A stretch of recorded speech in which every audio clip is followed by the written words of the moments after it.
Priorité au direct, Richard Ferrand, secrétaire général du mouvement En Marche, est en train de s'exprimer. On l'écoute.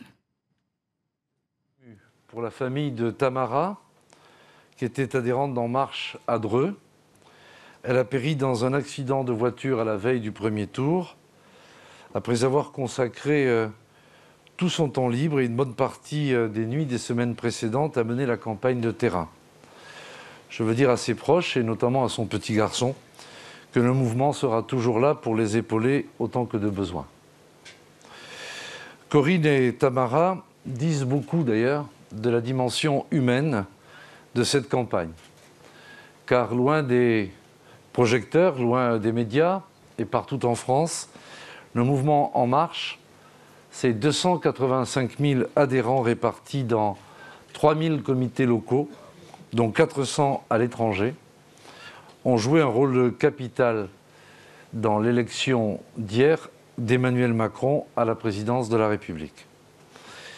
Ensemble, nous avons distribué plus de 50 millions de tracts, participé à plus de 5000 opérations de porte-à-porte, organisé en un mois plus de 40 000 événements, du meeting avec 20 000 personnes, à la réunion d'appartements, en passant par les kiosques tenus dans des centaines de villes de France. Nous avons également su prendre en charge 68 000 procurations au total, et ce sont des dizaines de milliers d'adhérentes et d'adhérents qui se sont également portés volontaires pour tenir les bureaux de vote.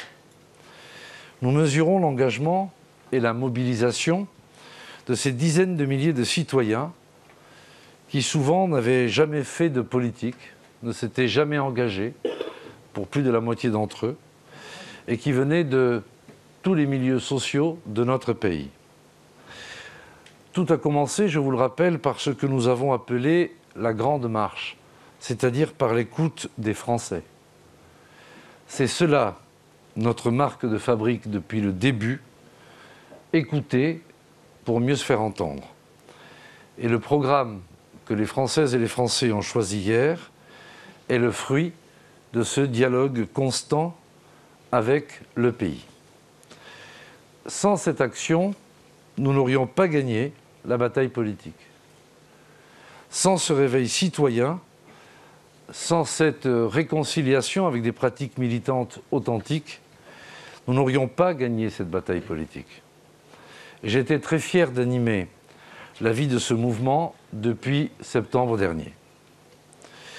Le premier acte de la refondation de notre vie politique s'est terminé hier avec l'accession d'Emmanuel Macron à la présidence de la République.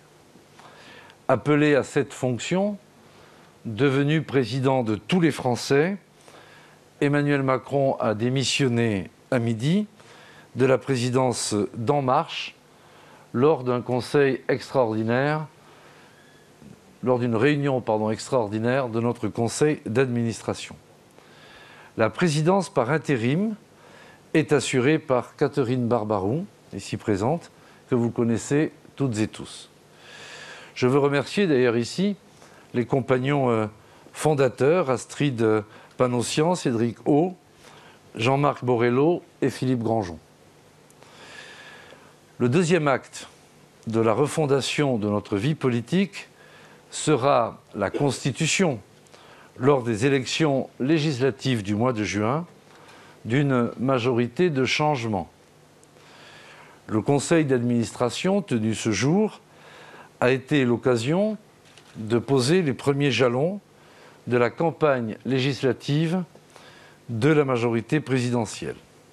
Et notamment, il a été décidé que le mouvement En Marche allait évoluer afin d'élargir son assise. Cette évolution s'incarnera dans un changement de nom. En Marche est appelé à devenir la République En Marche. Le congrès fondateur de cette nouvelle force politique, qui marquera une nouvelle étape de notre mouvement, se tiendra avant le 15 juillet prochain, dans le même état d'esprit qu'En Marche. La République En Marche investira pour les élections législatives, une ou un candidat dans chacune des 577 circonscriptions de notre pays et des Français de l'étranger. Ces candidates et ces candidats seront connus d'ici jeudi 11 mai à 12 h. Ils respecteront en tout point les objectifs fixés par Emmanuel Macron le 19 janvier dernier. Je tiens à vous les rappeler, car ils illustrent notre constance. D'abord, le respect du pluralisme de sensibilité à l'intérieur de notre mouvement. Le renouvellement, au moins 50% de candidats seront issus de la société civile, au moins 50% de femmes, des candidates et des candidats qui reflètent la diversité de la société française. Aucun candidat ne sera investi s'il a un casier judiciaire qui n'est pas vierge ou s'il a subi, pour quelque motif que ce soit, une peine d'inéligibilité. Autre critère déterminant, c'est l'engagement ferme à soutenir sans réserve le contrat conclu hier entre la Nation et Emmanuel Macron. À ce stade, je veux remercier ici Jean-Paul Delevoye, président de la Commission nationale d'investiture, les membres de la Commission, les salariés et les bénévoles du mouvement qui ont mené un travail de titan qui procède aussi d'une éthique nouvelle dans l'élaboration et le choix des candidatures. Nos candidates et nos candidats seront rattachés administrativement à l'étiquette « La République en marche » et s'engageront donc à s'inscrire dans le groupe parlementaire du même nom. L'objectif est que ce groupe dispose de la majorité absolue à l'Assemblée nationale afin qu'Emmanuel Macron et le gouvernement qu'il nommera disposent des moyens nécessaires pour mettre en œuvre le projet pour lequel le nouveau président de la République a été élu. Notre objectif est que le gouvernement qui sera nommé dispose d'un groupe parlementaire homogène, cohérent, fort d'une discipline collective réelle, meilleur gage d'efficacité. La liberté d'expression des sensibilités, du pluralisme qui existe en notre sein sera conjuguée avec cette discipline collective qui garantira la lisibilité et l'efficacité du travail parlementaire comme l'action de l'exécutif.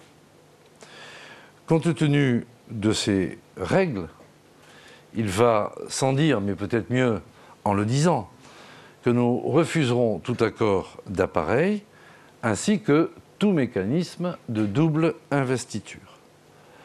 Tous les candidats, toutes les candidates sollicitant l'étiquette de la majorité présidentielle La République en marche auront été investis par notre commission nationale d'investiture.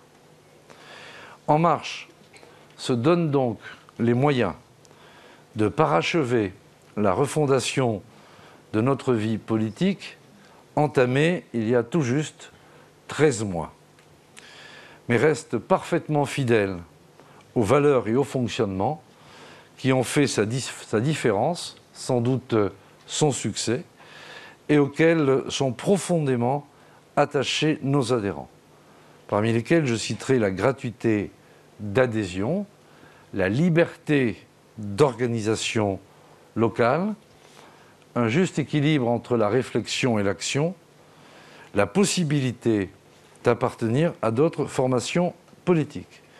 Il n'y a que pour l'élection que la double appartenance est proscrite, puisque, compte tenu des règles électorales, les candidats doivent déclarer une formation politique de rattachement. Ce qui s'appellera demain La République en marche demeure donc un mouvement politique tourné vers la société civile et fonctionnant grâce, par et pour des centaines de milliers de citoyens engagés. Merci de votre attention et je peux, si vous le souhaitez, répondre à quelques questions. Oui, madame? Bonjour, Elisa Bertholomé pour RMC. J'avais une question concernant les candidatures issues de la société civile. On a appris aujourd'hui qu'ils pourraient être des élus. Est-ce que vous pouvez préciser ce cas-là, puisque j'avais compris qu'il y avait 50% de personnes issues de la société civile et 50% d'élus. Eh bien, vous aviez bien compris. Ils peuvent être les deux. Non, c'est-à-dire que ce que nous avons dit depuis le début, c'est qu'il y aurait au moins 50% des candidates et des candidats qui, aujourd'hui, n'ont aucun mandat politique d'aucune sorte. Et nous avions dit que l'autre moitié des candidates et des candidats pourraient être des personnes qui ont un mandat de conseil municipal, de maire, de conseil départemental, régional, de parlementaire, etc. Ça a toujours été la ligne de partage que nous avons indiquée. Comment allez-vous publier la liste des investitures? Comment? Oui. Est-ce que vous allez faire une conférence de presse? Ce ne sera peut-être pas nécessaire, on verra bien. Soit on le fera sous cette forme, soit on vous la transmettra.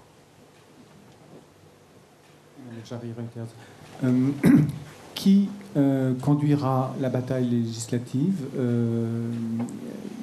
notamment ici, à En Marche? Est-ce que ça sera la présidente par intérim ou vous-même? Et est-ce que vous-même, vous allez conserver le poste de secrétaire général d'En Marche, ou est-ce que c'est un poste qui est lui aussi amené à évoluer, voire à changer de titulaire? Bien écoutez, la campagne des législatives, d'abord, sera menée par 577 candidates et candidats. Ensuite, du point de vue de notre mouvement, il va de soi que j'y prendrai toute ma part, sous l'autorité de la présidente. Et par ailleurs, au sein du mouvement, il y aura un staff opérationnel, si je puis dire, qui sera au service des candidates et des candidats pour les aspects matériels d'accompagnement de leur campagne. Mais il va de soi que je m'engagerai dans cette campagne. Ensuite, vous le savez, sous la Ve République, c'est la première ou le Premier ministre qui s'engage pour obtenir une majorité qui, le moment venu, soutienne son action. Eh bien, écoutez, je resterai secrétaire général aussi longtemps que le conseil d'administration le voudra, et en tout cas jusqu'aux élections législatives, et en tout cas sans doute aussi longtemps que la présidente, c'est-à-dire jusqu'à notre congrès fondateur.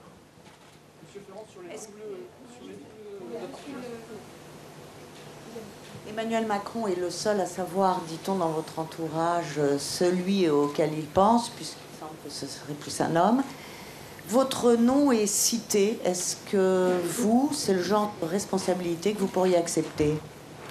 Bien, je vous remercie infiniment de votre sollicitude, mais comme vous le savez, sous la Ve République, seul le président de la République désigne son Premier ministre. Et donc il y a deux hypothèses. Soit je vous dis la vérité, c'est-à-dire que je ne le sais pas. Et si je le savais, j'aurais été contraint de vous mentir. Monsieur Ferrand, une question sur la double appartenance de vos candidats aux législatives. Vous ne demandez pas donc aux candidats qui seront sous vos couleurs de quitter leur parti d'origine. C'est aussi une manière d'assouplir les règles et de vous prémunir contre une éventuelle désillusion. J'ai dû mal me faire comprendre. Sans doute. Donc, je vais répéter. Ce que nous indiquons, et c'est ce qu'a dit l'autre jour sur une grande radio Emmanuel Macron, il ne demande à personne de déchirer sa carte, comme on dit. Simplement, en général, ceux chez qui on a une carte vous le demandent de la déchirer. Vous avez entendu récemment des dispositions disciplinaires qui ont été émises par différents responsables.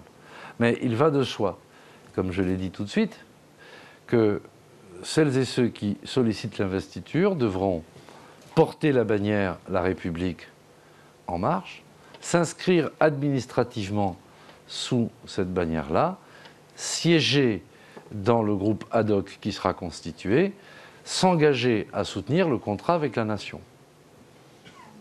Et donc, dans ce cadre-là, je ne vois pas bien comment, même si nous avons une imagination fertile, comment des candidats qui appartiendraient à une organisation qui porterait une plateforme électorale pourrait être investi par notre commission nationale d'investiture.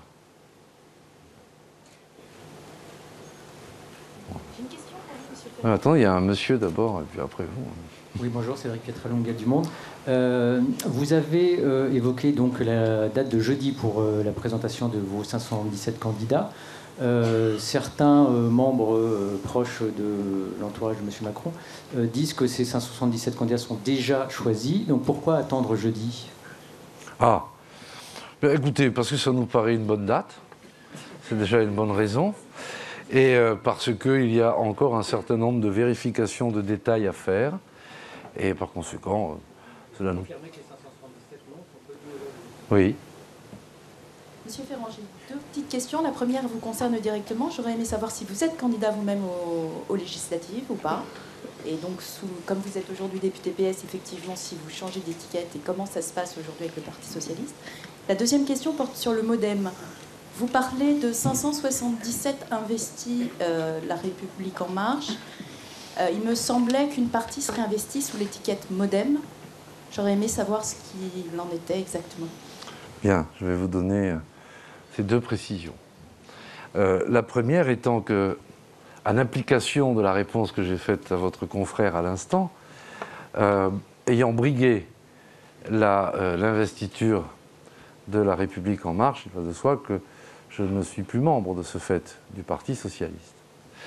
Le deuxième aspect est que, comme Emmanuel Macron a eu l'occasion de l'expliquer, pas d'accord d'appareil, mais une alliance a été conclue de manière transparente avec le MoDem lorsque M. François Bayrou a décidé de renoncer à se présenter et d'apporter son soutien à Emmanuel Macron.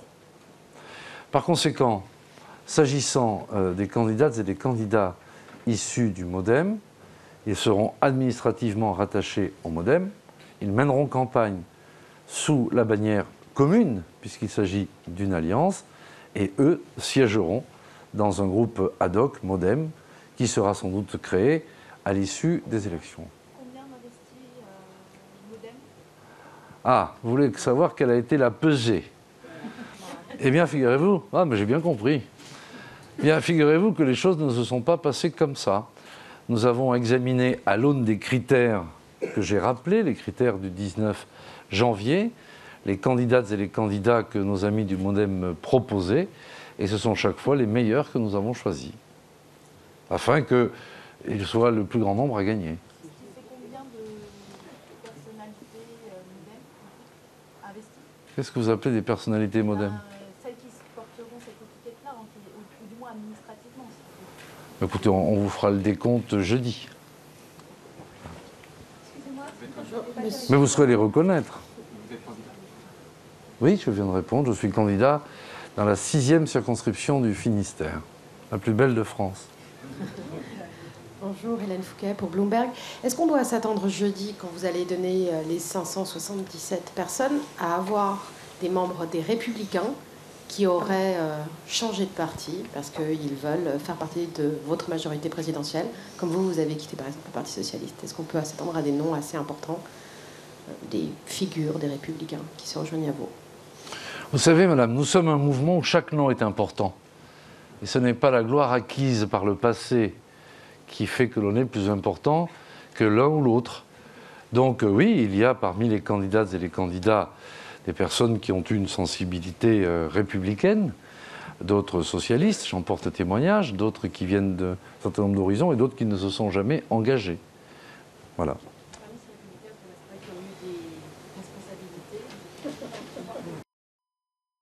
Les Chinois, posez-moi les questions plus directement. Est-ce qu'il y a parmi ces républicains des personnes qui ont des responsabilités ministérielles? Non, pas à cette heure-ci. Voilà. Bon, on peut faire toute la liste des... Oui. Non, mais non. À ce stade-là, à l'heure où je vous parle, non. D'accord, merci. Oui, pour revenir juste sur le MoDem, est-ce que les députés, du coup, à l'Assemblée, seront dans le groupe La République En Marche, ou ils seront là aussi à part et autonomes? Et par ailleurs, vous dites qu'il y a encore une marge de discussion. Non, j'ai répondu à votre concert. Ils siégeront dans un groupe MoDem. Donc à l'Assemblée, à part, d'accord.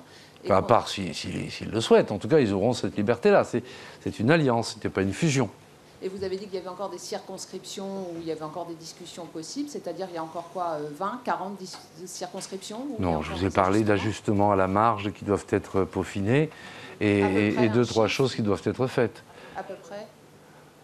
À peu près, je ne sais pas, une dizaine peut-être, où les choses doivent être précisées. Mais voilà, c'est de cet ordre-là. Cela voudrait dire que les députés LR ou PS qui ont inscrire En Marche ont d'ores et déjà donné leur réponse? Ben, oui, évidemment, oui. Celles et ceux qui étaient dans ma situation ont déjà donné leur réponse, oui. D'accord, avant que vous nous annonciez à nous les conditions. Oui, bien sûr, parce que les conditions avant, en question étaient connues sur le fond depuis le 19 janvier. De ce point de vue-là, ce n'était pas un scoop. Excusez-moi, vous venez d'inviter ma consoeur à être plus claire. Donc vous avez... Non, j'ai pas dit ça, direct. Pas être direct. Alors moi, je vais l'être aussi sur les 577 députés, combien il y aura de députés MoDem?